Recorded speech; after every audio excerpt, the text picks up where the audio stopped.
नमस्कार। प्रादेशिक समाचार के साथ मैं पूनम किरकेट्टा। पहले मुख्य समाचार। चक्रवाती तूफान उम्फुन के अब से कुछ देर बाद पश्चिम बंगाल के दीघा को पार करने की आशंका। तेज हवाओं के साथ बारिश शुरू। झारखंड में भी इसका असर। देश में 1 करोड़ के पार हुई आयुष्मान लाभार्थियों की संख्या। प्रधानमंत्री ने योजना से जुड़े चिकित्सकों और स्वास्थ्य कर्मियों की सराहना की। देश भर में 1,06,750 हुई कोरोना मरीजों की संख्या। झारखंड में कुल 248 संक्रमित। और गिरिडीह जिले के किसानों को धान खरीद के तहत 26 करोड़ 74 लाख रुपए का हुआ भुगतान। 2 दिन में दिए जाएंगे और 4 करोड़ रुपए। और अब समाचार विस्तार से। भारतीय मौसम विभाग ने कहा है कि महाचक्रवात उम्पुन के सुंदरबन के निकट पश्चिम बंगाल के दीघा और बांग्लादेश के हटिया द्वीपों को आज दोपहर बाद पार करने की संभावना है। इस दौरान इसकी रफ्तार 155 से 165 किलोमीटर प्रति घंटे हो सकती है। महाचक्रवात का असर दिखने लगा है और पश्चिम बंगाल तथा ओडिशा के तटीय इलाकों में तेज बारिश शुरू हो चुकी है। मौसम विभाग के अनुसार चक्रवात उम्फुन ओडिशा के पारादीप से करीब 360 किलोमीटर दक्षिण पश्चिम बंगाल के दीघा से 510 किलोमीटर दक्षिण दक्षिण पश्चिम और बांग्लादेश के खेपुपारा के 650 किलोमीटर दक्षिण दक्षिण पश्चिम में प्रचंड तूफान में बदल जाएगा। नई दिल्ली में राष्ट्रीय आपदा मोचन बल एनडीआरएफ का महानिदेशक एसएन प्रधान ने बताया है कि पश्चिम बंगाल और ओडिशा के लिए कुल 41 राहत और बचाव टीमें बनाई गई हैं। श्री प्रधान ने कहा कि एनडीआरएफ की टीमें जिला और स्थानीय प्रशासन के साथ पूरे तालमेल को लेकर आगे कार्य कर रही है और लोगों को सुरक्षित स्थानों तक पहुंचाने के काम को सर्वोच्च प्राथमिकता दी जा रही है। श्री प्रधान ने कहा कि गृह मंत्री अमित शाह ने पश्चिम बंगाल और ओडिशा के मुख्यमंत्रियों के साथ स्थिति की समीक्षा की है। इधर मौसम विभाग के महानिदेशक मृत्युंजय महापात्र ने कहा है कि 1999 के बाद ये दूसरा प्रचंड सुपर साइक्लोन है और उनका विभाग स्थिति पर लगातार निगाह रखे हुए है। उन्होंने कहा कि चक्रवात से पश्चिम बंगाल के दक्षिणी और उत्तरी 24 परगना, हावड़ा, हुगली और कोलकाता जिले में नुकसान की आशंका है। महाचक्रवात उम्फुन का असर झारखंड के कई इलाकों पर भी पड़ेगा। आज सुबह से राजधानी रांची सहित राज्य के कई इलाकों में बादल छाए हुए हैं और बारिश भी हो रही है। वहीं पश्चिमी सिंहभूम में कल शाम से ही तेज हवाओं के साथ बारिश हो रही है। उपायुक्त अरवा राजकमल ने चक्रवाती तूफान उम्फुन को लेकर सभी विभागों को अलर्ट किया है। जिले के तीनों अनुमंडल पदाधिकारी, इंसिडेंट कमांडर, सभी प्रखंड विकास पदाधिकारी और अंचल अधिकारियों को अपने अपने क्षेत्र में शेल्टर होम के लिए भवन का चयन करने का भी निर्देश दिया गया है। उधर पश्चिम बंगाल से सटे होने के कारण उप राजधानी दुमका में सुपर साइक्लोन उम्फुन का असर दिख रहा है। सुबह से बादल छाए हैं और हल्की बारिश के साथ हवाएं भी चल रही हैं।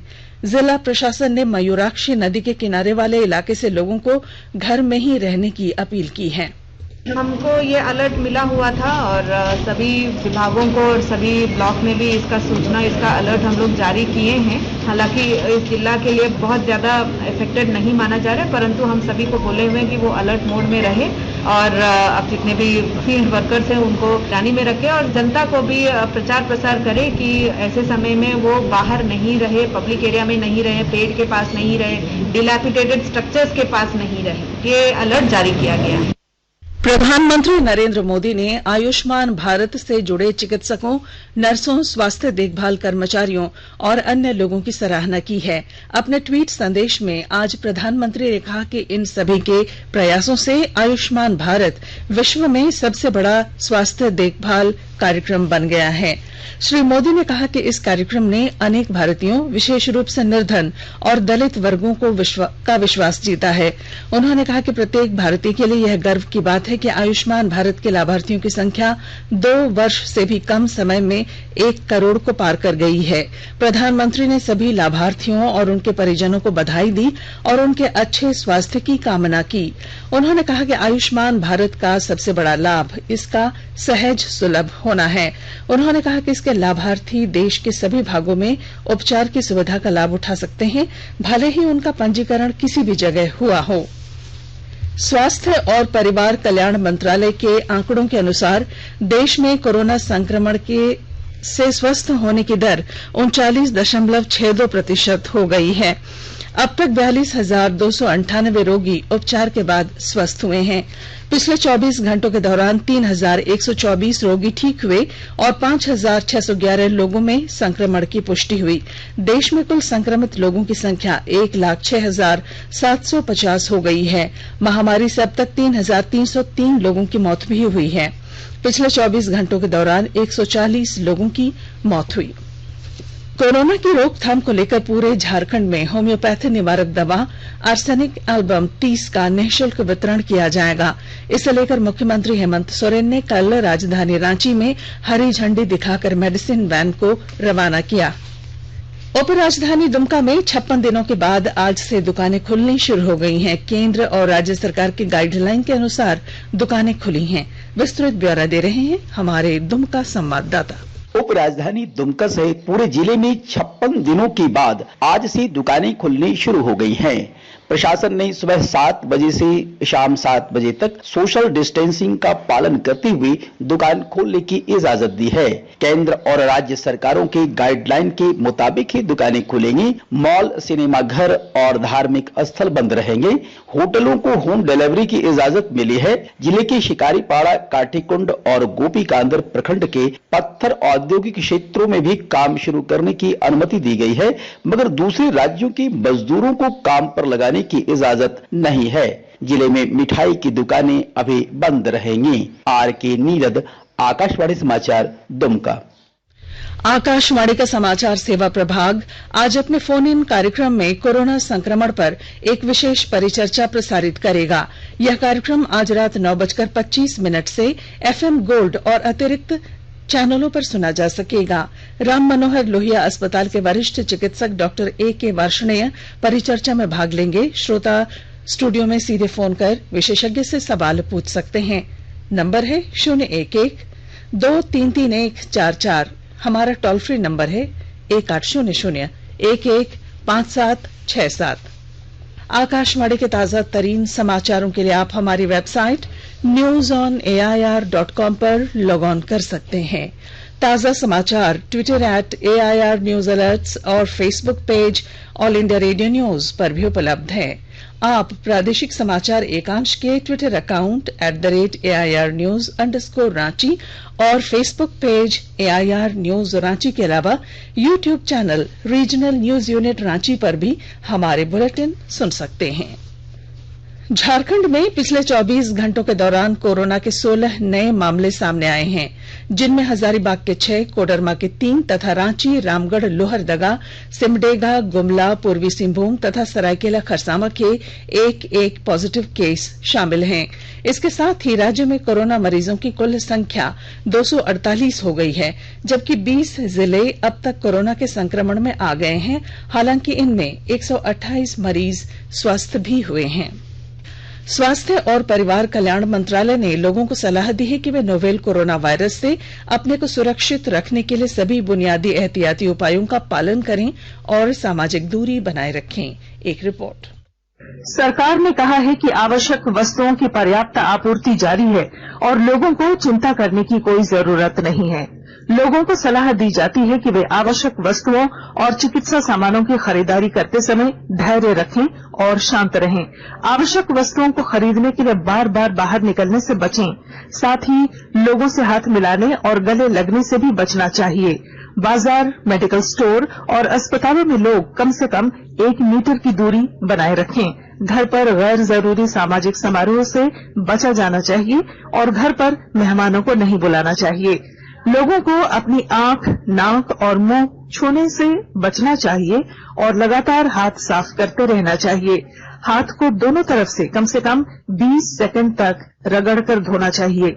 यदि कोई व्यक्ति खांसी या बुखार से पीड़ित है तो वह दूसरों के संपर्क में आने से बचे और डॉक्टर से तुरंत परामर्श ले। स्वास्थ्य मंत्रालय ने कोरोना वायरस के बारे में जानकारी के लिए एक टोल फ्री नंबर 1075 जारी किया है। इधर राज्य सरकार की ओर से भी कई दिशा निर्देश जारी किए गए हैं। इस सिलसिले में सरकार ने हेल्पलाइन नंबर 181 जारी किया है। सरकार ने कहा है कि कोरोना वायरस से संदिग्ध तौर पर संक्रमित कोई व्यक्ति पाया जाता है तो इसकी सूचना 0651 जो रांची का कोड है और टेलीफोन नंबर 2261-000 तथा 2261-002 के अलावा फैक्स नंबर 2261-856 और मोबाइल नंबर 9955837428 पर दी जा सकती है। आकाशवाणी रांची भी आपसे अपील करता है कि कोविड-19 के संक्रमण से बचने और अन्य लोगों को सुरक्षित रखने के लिए कृपया घर पर ही रहें और सरकारी दिशा निर्देशों का पालन करें। पलामू जिले में लॉकडाउन के दौरान केंद्र और राज्य सरकारों द्वारा दिए गए निर्देशों का सख्ती से पालन कराया जा रहा है। एक रिपोर्ट।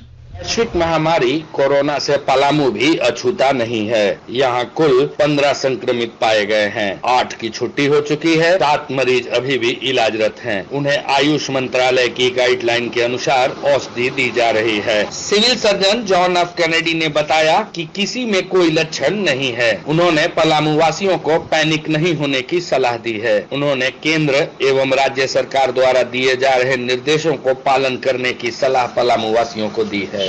जसप्रीत सिंह, आकाशवाणी समाचार, पलामू। झारखंड सरकार के कैबिनेट की बैठक आज दोपहर बाद 3 बजे से झारखंड मंत्रालय में होगी। लॉकडाउन के कारण लगभग 1 महीने से अधिक समय के बाद आज कैबिनेट की बैठक होने जा रही है। ये जानकारी मंत्रिमंडल सचिवालय एवं निगरानी विभाग ने दी है। गिरिडीह जिला प्रशासन की ओर से लॉकडाउन अवधि में भी किसानों से खरीदे गए धान का भुगतान किया जा रहा है। गिरिडीह के जिला आपूर्ति पदाधिकारी डॉक्टर सुदेश ने बताया कि 2830 किसानों के बीच 26 करोड़ 74 लाख रुपए का भुगतान किया गया है। उन्होंने बताया कि सरकार ने 4 करोड़ रुपए आवंटन प्राप्त हुआ है। इस राशि से किसानों के खाते में 1-2 दिनों में इस राशि को हस्तांतरित कर दिया जाएगा। गिरिडीह जिला आपूर्ति शाखा द्वारा धान बिक्री हेतु 2019-20 में पंजीकृत किसानों की संख्या 8388 था, जिसमें 100 को धान देने वाले किसानों की संख्या 4292 है। कुल मिलाकर गिरिडीह में 35 पैक्स कार्ड कर रहे हैं। वर्ष 2019-20 में कुल चयनित राइस मिलों की संख्या 3 है। वर्तमान में आपूर्ति विभाग द्वारा 21 प्रारंभ 21 करोड़ एवं बाद में 5 करोड़ 26 करोड़ 70 लाख रुपया का आवंटन उपलब्ध कराया, जिसमें जिला आपूर्ति शाखा द्वारा कुल 2830 किसानों को 26 करोड़ 74 लाख 95,200 रुपया का किसान को भुगतान कर दिया गया है।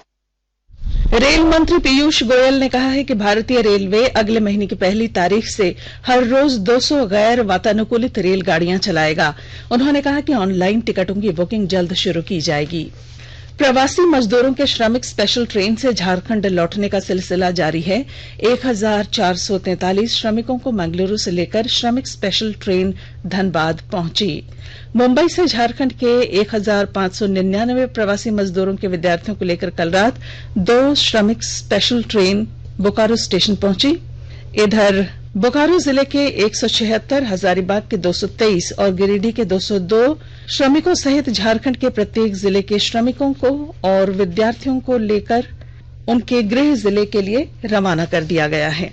और केंद्र ने इस वर्ष मई से जुलाई महीने तक कर्मचारियों के मासिक वेतन से कर्मचारी भविष्य निधि अंशदान 12 की जगह 10% लेने की अधिसूचना जारी की है। और अब बुलेटिन के आखिर में मुख्य समाचार एक बार फिर।